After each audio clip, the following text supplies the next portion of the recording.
2, 1. Estelle Bailey-Babenzien, nice to have you on the show. Thank you so much for tuning in from Long Island. Thank you, Lauren.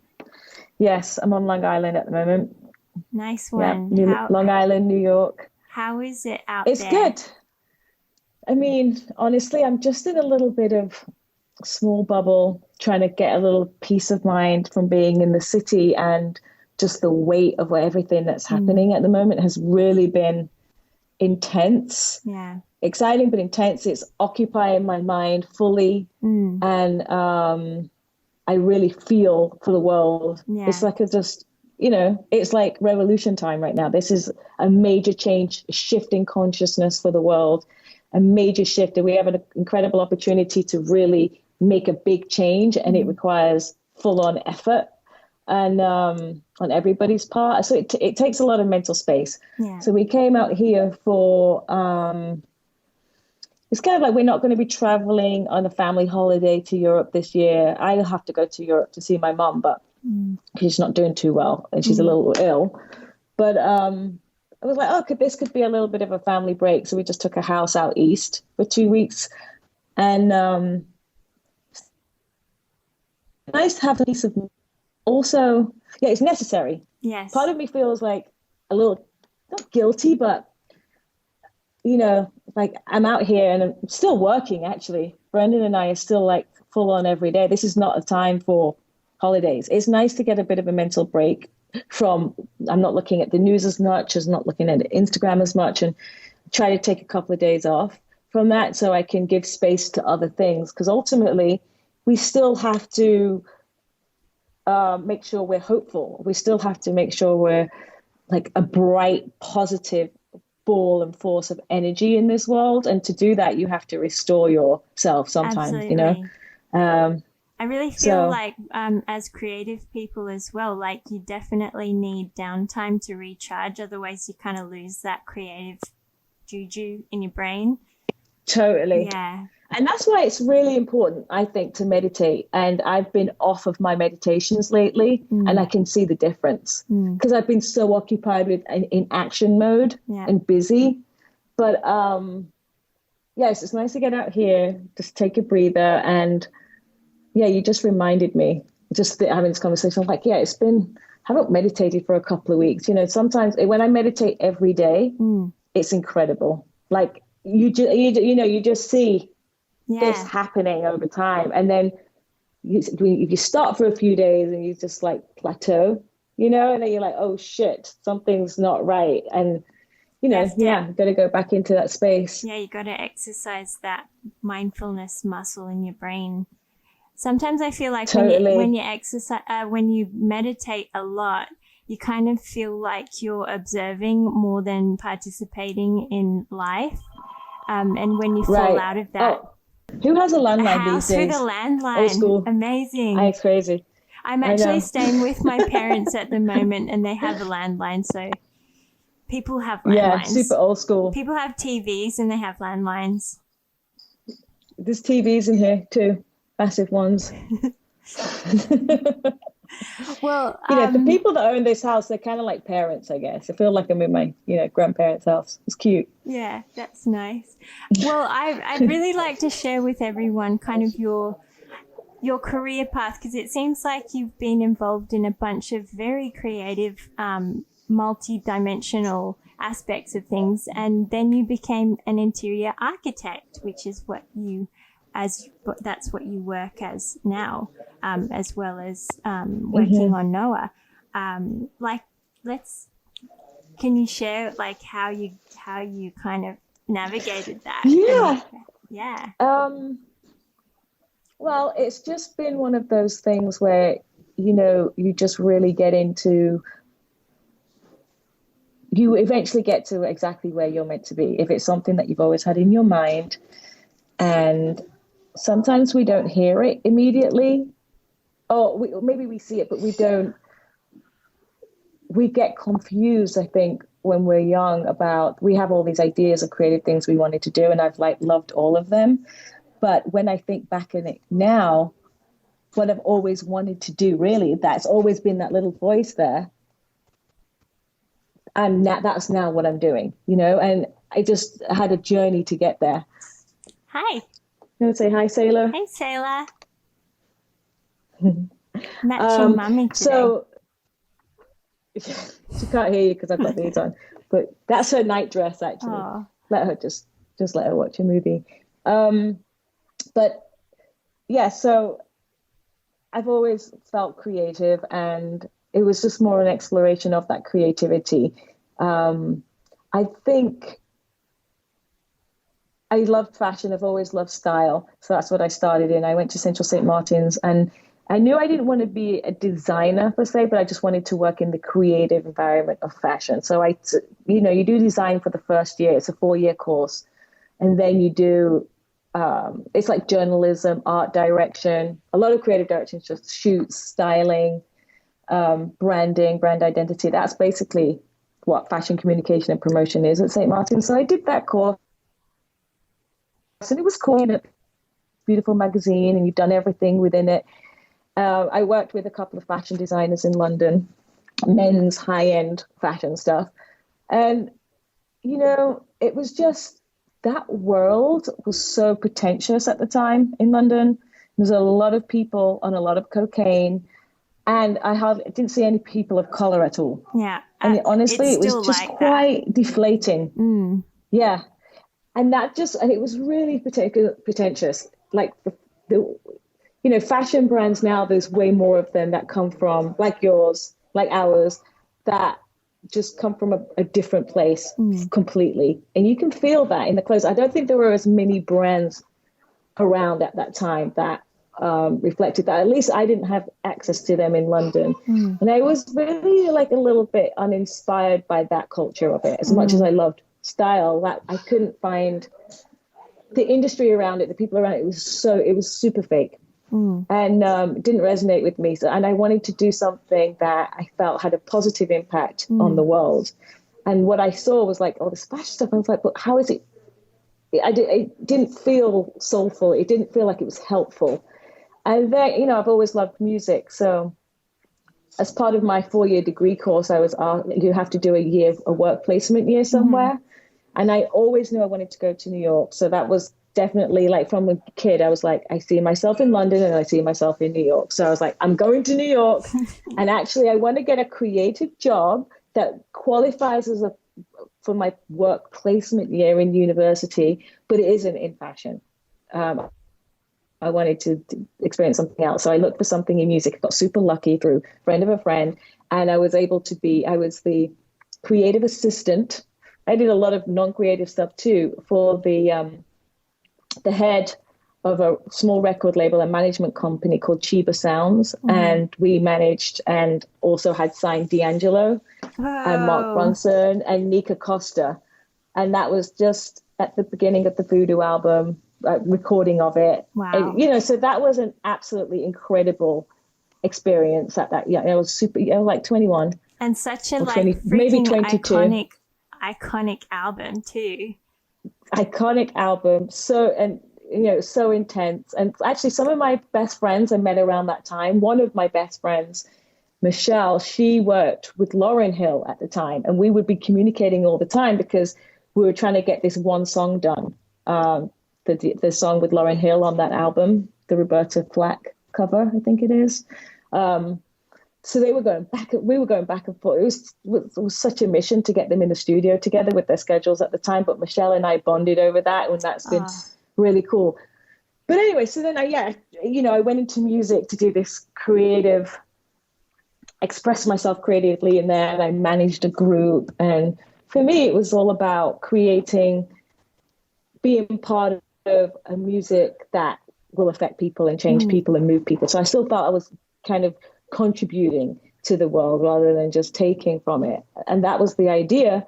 However, I went back to London, finished my degree, came right back to New York and continued with the music stuff. But it was just, sexist, the discrimination against women in the industry. And especially at that time, like I love hip hop and R&B and soul music. I mean, I love a lot of types of music, but the whole neo soul, hip hop, I love that movement, especially in that time, the 2000s. And it was just you know, the sexism was insane. Club for sure, you know, and there was little respect for women. And those women that were respected, honestly, they had to be bitches. They gave up their lives. You know, having a relationship, forget it. You were competing so hard and you had to be so hard to compete with those men. It was just awful. So a really good friend of mine who was a bit of a mentor, he was, you know, pretty big deal and high up in the industry. And he was a friend. He was really sweet. He was like, Estelle, like, look around you. I see you working so hard for your group and trying to do this. He's like, but do you want to have a family? Is this what you really want? Because look at the only women that are truly successful in this business. Just look at them and look at their lives. And it's like, that's what it takes. Yeah. And I just saw that. I was like, yeah, actually, you're dead right. This is not what I want for myself. You know, the reward wasn't worth it. So from that, I transitioned back into fashion. And meanwhile, this whole time doing these things, from a young age, what I'd loved was renovation shows on television and interior design. And I'd always loved it, but I just thought it was like a little hobby, you know? And I was always thought, oh, what I'm going to do with my money when I make all my money in fashion or music, I'm going to buy houses and renovate them and make them into like little luxury inns or rental properties or little, you know, two-bed things, or, you know, or just flip them and sell them. But, you know, it was all about flip them. But I wanted to do more. I wanted to create experiences. I wanted to make little inns or beautiful, like, private rental properties where you could have a couple of people come at a time. And I just imagine flipping all these places all over Europe and having gorgeous villas transformed into these like beautiful living experiences. But yeah, I was just like, that's what I would do with my money. That's how I would invest it. And that would be my fun hobby when I'm older. You know, it's just really funny how I didn't think, I was like, no, this is clearly something I should decide to be my career. You know, this is what I should do. Just didn't think about it that way. And now, you know, whenever I speak to young people, just ask them to really think carefully about that little voice, about what they imagine later, and just to track their careers towards that. Because sometimes that little aspiration or that voice, it's just, you need someone to help you connect on the right steps to take to make that profitable for yourself, or where to start to begin your experience.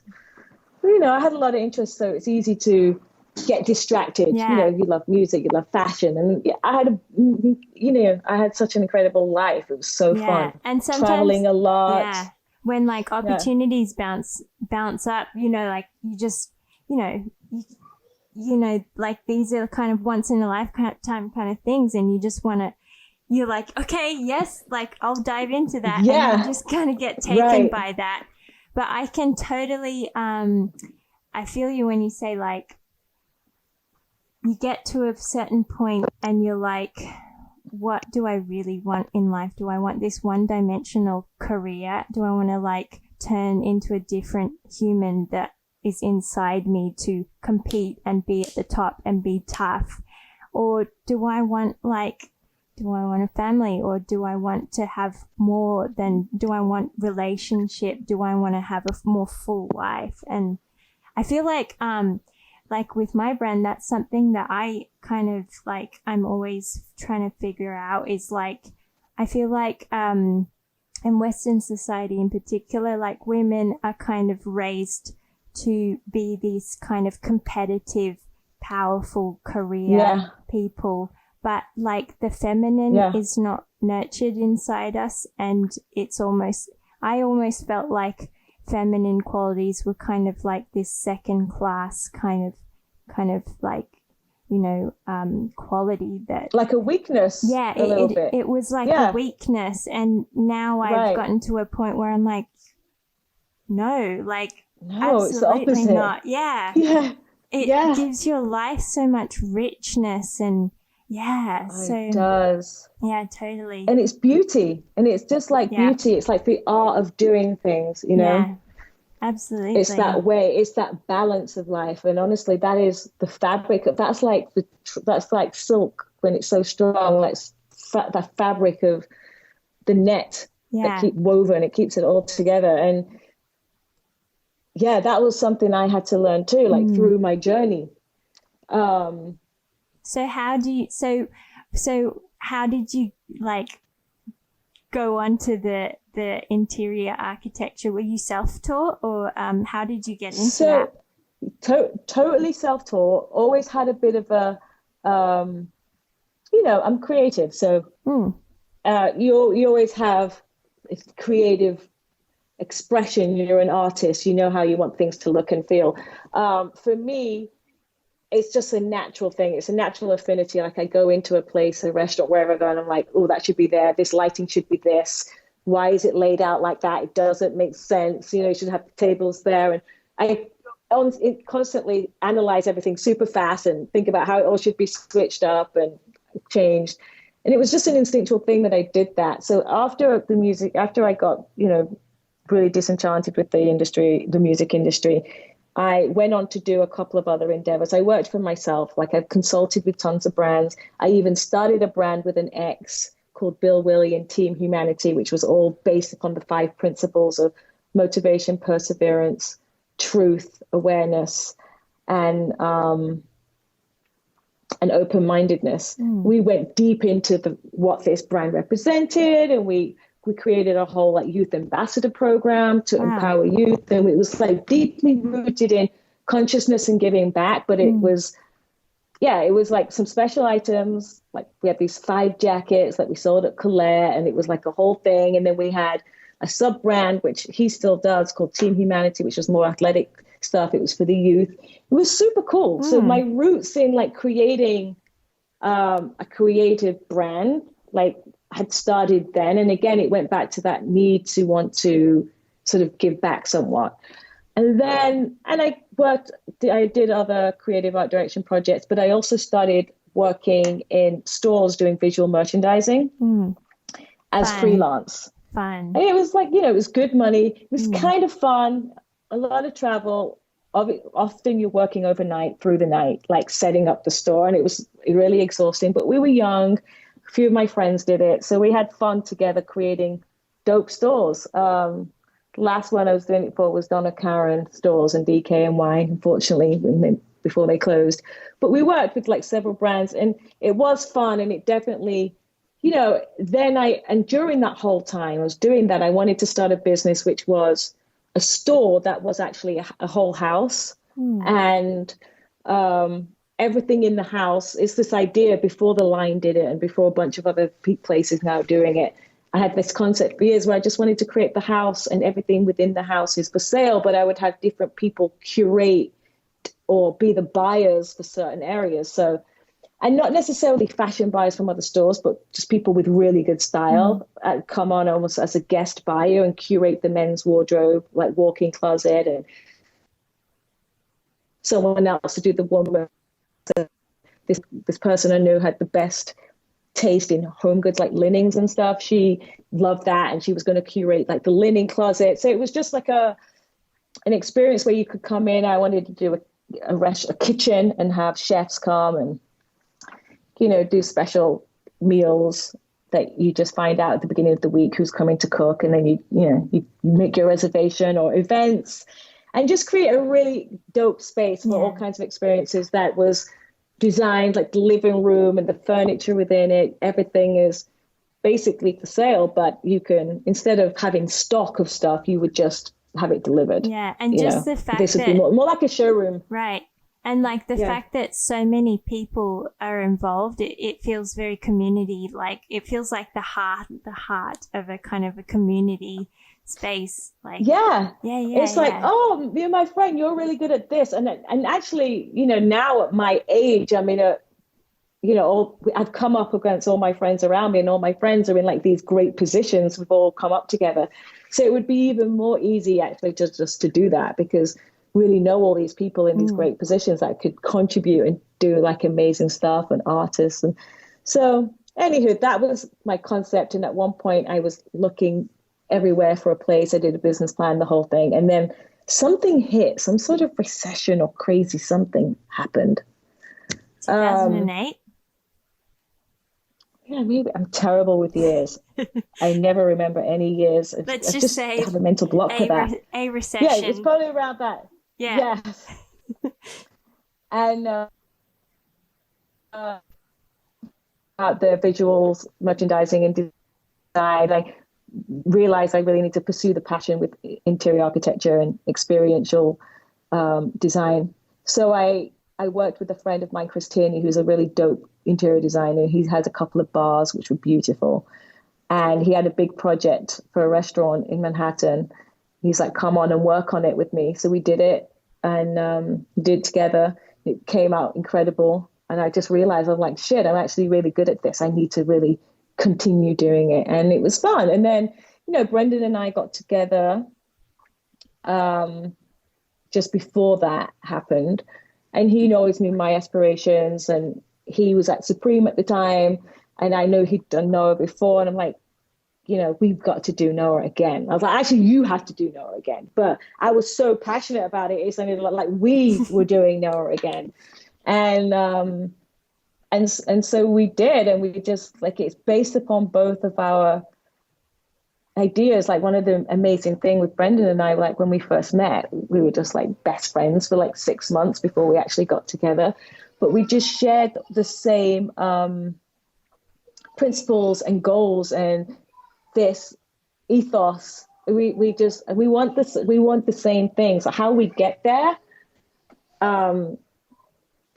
is also in a line. It's like, okay, like you're really talented. Let's create this brand. So yeah, that was aligned, and that's really awesome actually to have that. I mean, yeah, it's difficult sometimes, and most of our arguments we always say are caused like from work.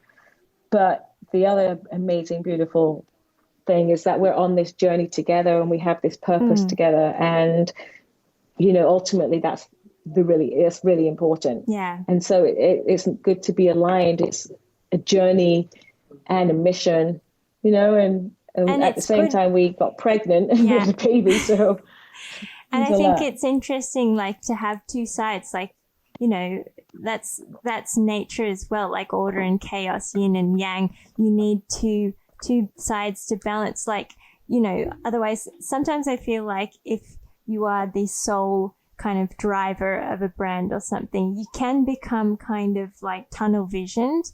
But when you have like a partner, there's input, there's kind of two input channels, and like you can kind of, maybe you argue about stuff, but in the end, you probably get a better outcome from whatever. Right. We challenge each other, we learn. And... Yeah, I'd like to think so in a perfect world. Yeah. Yeah, I mean... But you win some, you lose some too.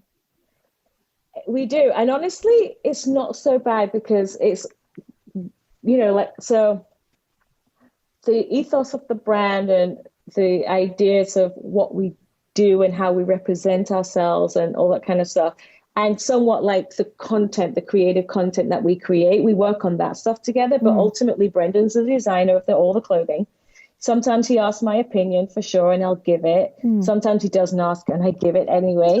But ultimately, like, I love and trust everything he does, so he just takes care of that. And then when it comes to the interiors of the stores and that, obviously I ask Brendan's opinion and that's great, but he just leaves me to it. I mean, he's not so that is good because we ultimately both have our areas where we have there's no discussing. That's what I do. I make the executive decision. That's what he does. He makes the executive decision. And ultimately, this brand is born. Brendan started this brand like even before he'd met me. It's born from his soul. So that's like, it has to always be his ultimate vision. Luckily, we just met and we fell in love and we have the same taste. And I had this vision of creating these stores with these experiences. And it's like we can blend our passion and our visions and create this space. So, and we, the lifestyle of the brand is basically the life that we live too. So it's it definitely, we have our challenges, but it's been cool. And it's, like now I feel like we can expand like all my visions and dreams of what I wanted to do. At first I was going to do them all separately to Noah, but I'm like, no, we can continue to do it through Noah. Like I would love to do a Noah guest house and just have a lifestyle there, and, surf shack, shared, and bikes and all kind of paddle boards and all this kind of fun stuff. You can go out and be active, but a really beautiful space, small, like 5-room house or guest house or something, or be super cool. Yeah. So, that's totally and I love achievable. Creating the stores like that. Yeah. It's like, why not? And then the stores they're all built to just feel like places for gathering. So like for conversation, like not just to shop, that is not the sole purpose of our shops at all. Like this clothing should be secondary to the people that you are and what you're into in life. Yeah. And the clothing complements that, and it's expression of that, and it's functional. It's great. They make you feel good, but we never wanted to create a space where the clothes feel so precious and they're almost more than what you are. And I do love that too. I mean, I enjoy that experience of going into those stores and really, the clothes of the art. Yeah. But we're just a bit more socially engaged. Sometimes those kind of spaces feel very like elitist as well. Like for a regular person, it feels intimidating to go into a store like that. It totally does. Yeah. I feel intimidated, and I'm like into that kind. I appreciate that for what it is, but even I don't really like that feeling. Because it makes you like now I'm older and I'm more confident, but I know sometimes when I was younger, I would feel like I'd go into a place like that and have to feel like I have to be something I'm not, like I had to act up or, kind of go to that level, which. Yeah. My husband always makes me like, kind of like he latches onto me when we go into a kind of one of those kind of stores, because he feels like from the way he looks, people always think he's going to steal shit as well. So, yeah, it's like real, man. Like, there's so many levels to this kind of environment. It kind of says a lot about that kind of old-fashioned fashion industry as well. Like, it's pretty outdated, but it still exists, like, in a big way. Your man's black, right? No, he's half Asian, but he looks like you can't tell where he's from. He could look Middle Eastern, he could look Asian, he could look like a bunch of things. I mean, it's crazy. He feels that people are intimidated by him, or they well, I'll put it straight up, like this happens to us all the time. Okay, we go into a restaurant, people see us entering the room, and they'll see us enter out of the corner of their eye, and they'll just go and they'll reach for their phone to check that it's still in their pocket, or like they'll reach for the wallet on the dinner table and like slide it down into their bag, or like we've so many times we've walked down the street and like old ladies have crossed the road so that they won't have to like pass us and stuff like that. Like, it's like a pretty common, like everyday kind of thing to. It's yeah. It's so funny, the constructs of people and how we're conditioned to think in certain things and how we put meaning to certain symbols and signs. And these images are just perpetuated through, we keep repeating the same patterns. Yeah. That's how racism is built. It's institutionalized. It's like preconceived notions and ideas of what somebody is based upon how they look. Yeah. And it's so deep that it's almost your behavior is so used to be doing this thing from a young age that you're not even aware that you're doing it. Yeah. It's like people there's this ignorance there, and there shouldn't be, but they're raised with it. They don't even realize that you're doing it. It's just this learned behavior. And the only way for that to dissipate and like to get better is for these things to be happening that are happening right now.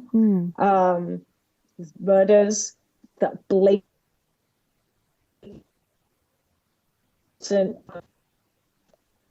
things that have been happening every day, but because it's been for many years, but because there's been a pandemic, people have been forced to pay attention. Everyone's been still. No one can think about anything else. That people are learning in this few months what's important to them and what's not. They're a little bit more soulful. The life isn't so fast. They don't need all the luxury goods and all the other crap. I feel like everyone's been a little more conscious just generally. And now these brutal sacrifices have been made, these murders where it's in your face and it's asking people. Yeah, we're talking in America, we're talking about black and white, but ultimately the message is global. It's like, how do we treat people that look different to us? And why do we do it? We're uneducated. You know, white people in America don't know the real history of their country. They didn't. Juneteenth today. Did you know it's Juneteenth today? Yeah, right. I could go on. We're celebrating Juneteenth in America, which is a day from it's 1865 when the last slaves were finally freed. They were supposed to be freed 2 years prior, but they didn't even know. Their slave owner didn't even tell them they were free. In the whole state of Texas, they hadn't gotten down there yet to let people know. So, I mean, that's the thing. I feel like this whole, to me, this word integrity keeps coming up. And to me, like, this whole thing is like teaching us that we need to take responsibility of how we educate our kids, not just leaving it to the schools, which are, you know, really, the school curriculum is written by a government body. So it's really an agenda of whatever government is. An agenda. Yeah, exactly. So I feel like, if anything, we as individuals need to be taking responsibility for everything in life. Like, you know, pushing. I spoke to Belinda Baggs. She's a surf activist, and the other week, and you know, she told me. You're cutting out a little bit. Keeps cutting out. You're frozen. How's it now? Poor connection. Can you hear me? I mean, sometimes it stops a little bit, but how's it? Is it going to be fine on your side still? My side. Okay. It's all right on my side, but if it gets bad, we'll do a pause. Okay. But. Okay. Yeah, what was I saying? Yeah, so I was talking to Belinda Baggs. She's a surf activist from Australia, and she actually, like, there was threat of oil drilling in the Great Australian Bight, which is like this incredible coastline in the south of Australia, and they actually gathered enough people to rally to stop, like, oil drilling in the Great Australian Bight. Like, wow. So, like, I know it was a super, like, high vibe thing, because you, like, never hear that these kind of things actually, like, stop anything. Yeah, they can actually do it. Right? Wow. But, like, That's amazing. Yeah, it just kind of made me realize, like, we need to fucking, like, stop, like, scrolling on Instagram, looking at food pictures or whatever the hell people do, and, like, actually take responsibility for our lives. Exactly. Right? But yeah, exactly. And, like, one thing, okay, I grew up in Australia. It is a very white, fragile, racist place. And it is a relatively young country, even much younger than America. And so they are dealing with racism in a big way, probably a few steps before where America is right now. But I think white fragility is really hard to decondition. And that's like the biggest thing I see out of this is like the real that this kind of self-centeredness that feels like everything is an attack on you personally. Whereas like if you deal with your own mess in your head, like you'll be able to start to like care about the world, the sphere around you. And I feel like white people haven't really dealt with their shit like enough to, you know, and I'm saying this as a half white person, you know, like we all need to like deal with the demons in our head before we can like figure stuff out. But they run really deep. And I think we just have to like let go of the ego. Yeah. First of all, it's like people are so protective of their ego, which is based on, you know, fear. And like you said, fragility, that's what ego is. Yeah. And it's really hard to think. It's like even everyone deals with it, even in relationships. You know, just to sort of like take accountability for what you're doing wrong, not just thinking, you know, not just projecting or thinking about what they're doing wrong, just really looking at yourself like what I'm doing wrong and loving that person enough to do that. Yeah. And look and like take time to be like, okay, yeah, people say it takes pain for people to really change. The only thing that changes somebody is pain.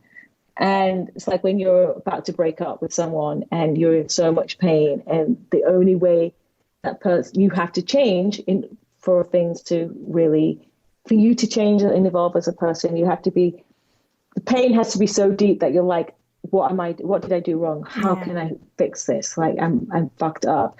And it's the same with, as we get older, we're either more able to do it because we become more enlightened and more conscious, or we get more stuck in our ways and get stuck and can't open up and admit that. Just like you go one way or another. It's like the age thing. Yeah, they say that's about 50. I don't know how true that is, but they say it's like around 50. Right. I mean, I love old people though. I mean, I absolutely, they just wise old people. The ones that are stuck in their ways though and refuse to evolve, that's a different thing. But I just feel like that same thing, that dynamic that we have with people that we care about and how we're willing to, is the same thing we need to have with society in general, and system, and strangers, and well, just how we interact with our culture. Yes. Racism being like obviously the number one thing, and everybody's racist. Everybody is. It's just a product of you're a product of your human consciousness. You're human. We all have ideas and projections and preconceived notions of other people from other places based upon what we've been taught, and we have to just unteach ourselves, you know, and think differently, like curiosity rather than fear, you know.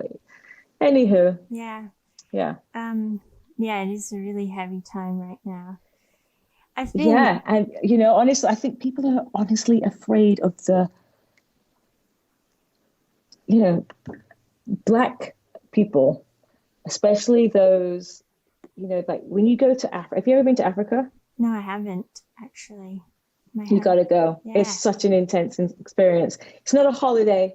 I mean, yeah, there's places you can go and have a holiday and it'd be lovely, but it's more of a journey. You know, it's more of it's an experience. But it's like Mother Earth. You go there, the people, the passion, the poverty, the strength. It's really like it's a lot to take in, and it's super powerful. And I can really understand how, you know, white people went there and couldn't deal with it. It was too much, and they were just wanted to colonize and control it, and it's intimidating. I'm starting to understand that these ideas from a psychological position of like, why did we get to where we are? Yeah. You know, and it's even now, like African American people here, like when they put their mind to something and they do something, it's just beautiful and brave, and I think that's intimidating. I think you hit the nail on the head. you absolutely hit the nail on the head. White people don't like it because, like, you know, in music, you know, Black people make way cooler and more beautiful music than white people can make right now. And it hits that really sensitive bit, you know, like ego thing, which is really interesting. Yeah. I want to talk about... He's like, oh, golf, best golfer of all time, Tiger Woods, all their sports. Tennis, oh, greatest tennis player of all time, Serena Williams. It's like, shit. Yeah. This is supposed to be the ones.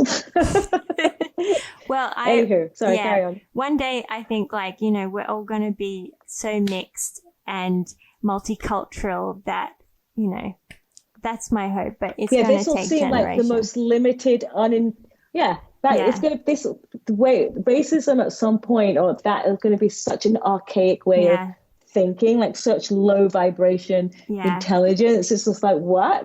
That is so dumb. Like, people actually cared about that stuff. Well, you need to have the ability to see beyond our physical. Yeah. Well, you know, so what gives me hope is, like, and with my kind of process, I love digging at flea markets and looking at old stuff, and looking at and researching, you know, different periods in modern history and ancient history. But you look at things just 10, 20, 30 years ago, you look at magazines and TV footage and stuff, and you see how insanely racist this kind of footage sounds. Every decade it gets a little, it peels back a little bit more. So that kind of, when I feel so hopeless about right now, I look to these kind of like old clips and stuff, and you feel like, okay, we're getting somewhere. You're like, you know, we're slowly getting somewhere. Yeah. We've definitely improved. There's way less wars now, way less deaths as well. Yeah. There's less of, we're in a better place. We're also more conscious. So the bad also just seems really, really bad still. And I just wish it could speed up a little bit. I'm just like, can I see some speed in this raising of people's consciousness? Just kind of like, come on, what does it take? But it's things like pandemics, which, you know, there's a whole other agenda there, that it could be, you know, some whole other conspiracy theory, which is a whole other conversation of how the pandemic and why and who's controlling it. That's the whole thing. But ultimately, we are 2020. It's a special year, this 2020 vision thing, and how we can, how we're evolving. And maybe this has been a bit of a shift, because I feel like maybe you go like that, and then sometimes there might be an upward spike in a shift of consciousness, and things will get a little bit better, because we can't go back to normal. I don't want to go back to normal. No, normal wasn't working. Yeah. What do you and like? I think, a lot of people feel that way. Yeah. What is the new reality that you want to make true? Like, what is it? What does it look like?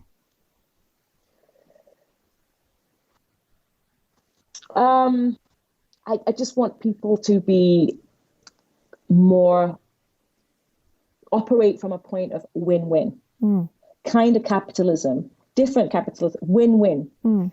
Everything I do should be a win for me and a win for you. Win for the planet. Like, let's make the best situation that is balance. That does right. We don't need to be the richest. We don't need to have the most money. Let's accept less money, but it's better for the environment. Let's pay a little bit more for this, but then those bags aren't suffocating our sea life and ourselves, and we don't have microplastics in the air. And just learning, being open to learning, actively learning, consciously, actively making an effort to do the right, and to create a future, like taking a future seriously.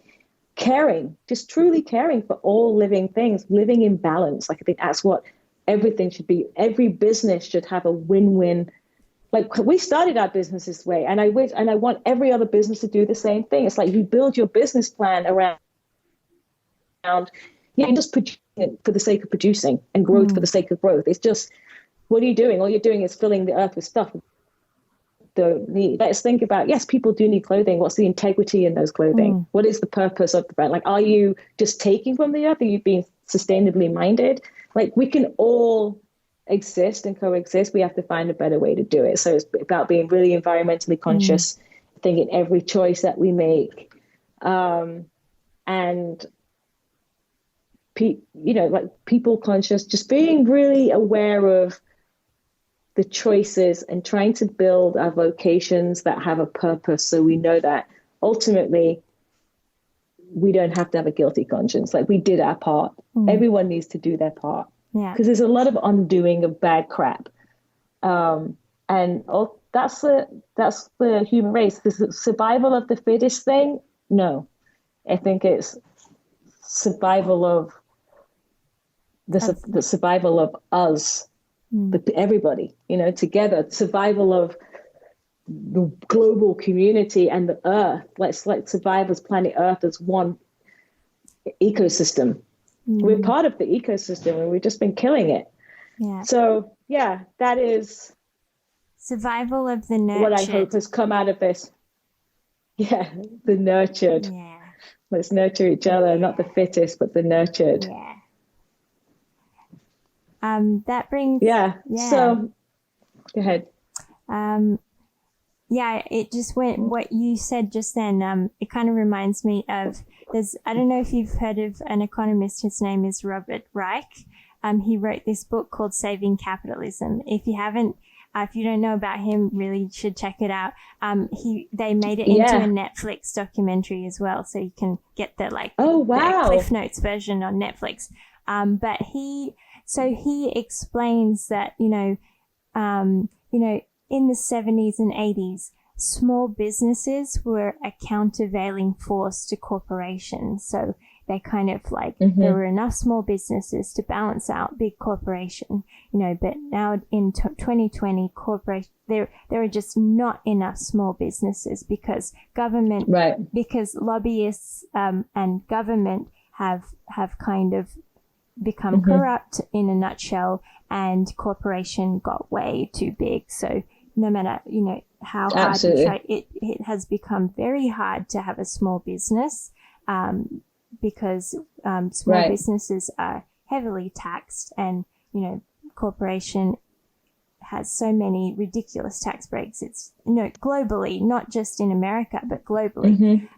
So check him out. He has a very interesting perspective on this, but I really believe that the way, a logical way forward, is breaking things down. Things got way too big. Absolutely. And and let's govern our society through morality and not power. Let's aim for morality. Let's not value power like it's everything. And and that's the problem here. Yeah, that's the only way we're gonna move forward. And consumer power. Consumers can make a difference. Yeah. We have the power in numbers to make these choices. Absolutely. So exactly, and that's why I say it's every choice you make, everything you purchase, everything. Try to think about everything and look where are you purchasing it from? Yeah. What are you supporting? We're just about to change our banking. I mean, I wasn't aware until this year actually of exactly how my bank operates and what they support. And I'm supporting that agenda by banking with them. Yeah. It's a pain in the ass. I'm not going to have, and I've gotten so used to having the app from my bank, I have the Chase Bank app and it's super useful. But, Chase and with JP Morgan Chase, and they're the worst one. They're the worst one in what they support and how their money, and it's so toxic for the environment. So it's all of the way, changing all of those decisions, and the power of our dollars was what's really going to break things down again, like you said. And supporting small business. We should all be doing that. Yeah, absolutely. So let's end on a high note. I just want to quickly touch on what becoming a mum changed your perspective on the world. How did that change your perspective on the world? How did it change you as a person? I always see that people answer these questions and they're like, oh, I became a mom and this and that. And honestly, it didn't. And I like that. But I'm like, it didn't really change. I was always meant to be a mother. It was so natural for me. Becoming a mom is wonderful and as magnificent as it is. I don't think it's changed me that much. And I know people always say people change so much when you become a parent. Yes, you have to become less selfish, which is awesome. And that's happened. But my worldview hasn't changed. I think I was always meant to be a mom. I was always ready to be a mom. It's been really natural to me. It's been wonderful. And I was ready for it. I think I've always kind of been a mom, even to my friends. Like that mentality of always wanting to be so honest with someone, wanting the best for somebody. Like I always wanted the best for my friends. And even if I had to tell them stuff that they didn't like, or, risk them not being hurt about something, I was always do it because I cared for them that much. And that's how I feel about being a parent. It's like you just want to really nurture that person and be there for them. And so it's been really cool. But yes, being a mom forces you to be a little bit less selfish. And but ultimately, it's amazing to be able to sort of bring a life into this world that, you feel like they could be a positive force. I've always thought I would raise somebody or have a child that could really be an addition to the world to help us get to like a better place. Hopefully she'll turn out like that and she won't be a criminal and do the opposite. But who knows? I just got to let that go now and she'll be what she will be. Humility. But yeah. So we'll see. It's been wonderful. And I want to say this too, actually, because this is quite important to me. I was lucky enough to have a child and want a child, and I totally respect those that don't want children. But I always felt like I would adopt as well. And I would still like to. It's just bloody difficult and it's really expensive and it's a whole thing. Because there's so many children out there that just need love and need a home and want to be part of a family. And I think it's super important for people that want children but can't have their own to not lose sight of what having a child is. If a child is an extension of yourself, but it could be an extension of your soul. It doesn't have to be genetically an extension of yourself. That's actually, I get it, wanting to sort of go through the process of pregnancy and do that. I understand that paying that for, lending your genes going forward. But ultimately, that's physical. It's just a physical thing. And then there's this whole metaphysical, social, like soul connection. And that doesn't have to be genetic at all.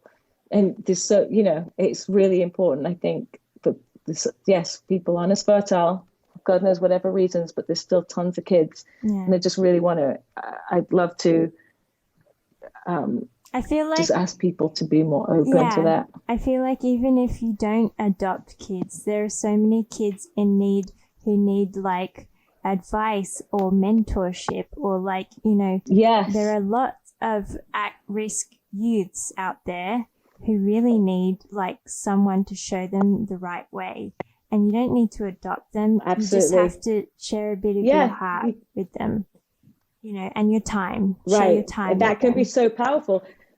Yeah, because actually a lot of these kids and people in general, that little bit of love that they'll get from that relationship, they might like that they'll get from the whole lifetime, of a parent that doesn't love them or give them the right attention. It's small but life-changing to somebody, and the exposure to things is life-changing.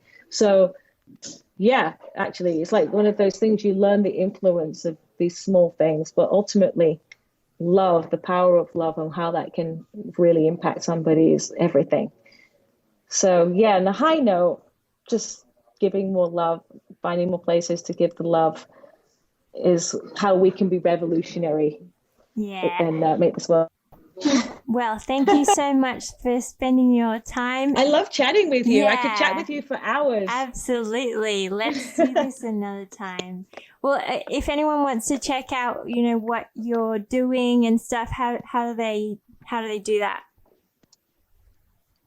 I follow Noah, be part of Noah, go visit our stores. We have a new one opening in Osaka. We're very excited about. Exciting. On the Yes, at the end of June, and it's beautiful. I think it might be my best work so far. It's a 100-year-old noodle shop, which with remain the integrity of the noodle shop. We're calling it the Noah Noodle Shop, actually, and we will be serving really good high-end, like gourmet pot noodles. Yeah, and everything is custom design in there. It's super exciting and like so psyched. I can't believe because of coronavirus, I can't actually be there right now for the final touches, but I'm on Zoom every day, and it's good. And then go keep, my website, my Instagram is at The Dream Awake, and my website is thedreamawake.com, where I just have other interior design projects on there too. Yeah. All right. Well, thanks, Estelle. Bye, everybody. Bye, Laura.